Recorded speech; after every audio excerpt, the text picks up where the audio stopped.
السلام علیکم۔ کہانی کو آخر تک پورا سنیے گا، اور اگر آپ چینل پر نئے ہیں تو سبسکرائب ضرور کیجیے گا۔ بغداد کے مشہور شراب خانے کے دروازے پر دستک ہوئی۔ شراب خانے کے مالک نے نشے میں دھت ننگے پاؤں لڑکھڑاتے ہوئے دروازہ کھولا تو اس کے سامنے سادہ لباس میں ایک پروقار شخص کھڑا تھا۔ مالک نے اکتائے لہجے میں کہا، معذرت چاہتا ہوں، سب ملازم جا چکے ہیں، یہ شراب خانہ بند کرنے کا وقت ہے، آپ کل آئیے گا۔ اس سے پہلے کہ مالک واپس پلٹتا، اجنبی نے اس کے کندھے پر ہاتھ رکھ کر کہا، مجھے بشر بن حارث سے ملنا ہے، اس کے نام بہت اہم پیغام ہے۔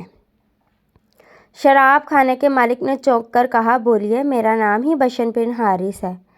اجنبی نے بڑی حیرت سے سر سے لے کر پاؤں تک سامنے لڑکھڑاتے ہوئے شخص کو دیکھا اور بولا، کیا آپ ہی بشر بن حارث ہیں؟ مالک نے اکتائے ہوئے لہجے میں کہا، کیوں، کوئی شک ہے؟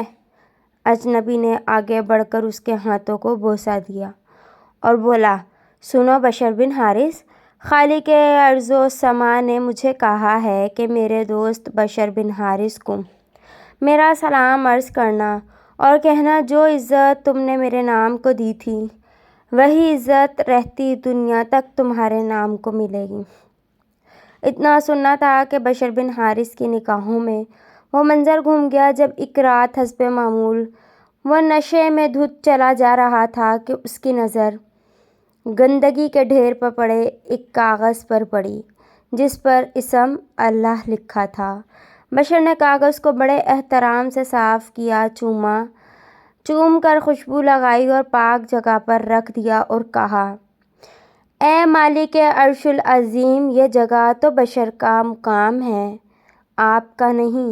بس یہی ادا بشر بن حارث کو بشر حافی رحمۃ اللہ علیہ بنا گئی۔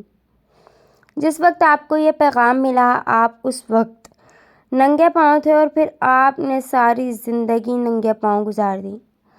آپ جن گلیوں سے گزرتے تھے ان گلیوں میں چوپائے بھی پیشاب نہیں کرتے تھے کہ آپ کے پاؤں گندے نہ ہوں۔ وہی بشر حافی رحمۃ اللہ علیہ جس کے متعلق اپنے وقت کے امام احمد بن حنبل رحمۃ اللہ علیہ فرمایا کرتے تھے، لوگوں، جس اللہ کو احمد بن حنبل رحمۃ اللہ علیہ مانتا ہے، بشر حافی رحمۃ اللہ علیہ اسے پہچانتا ہے۔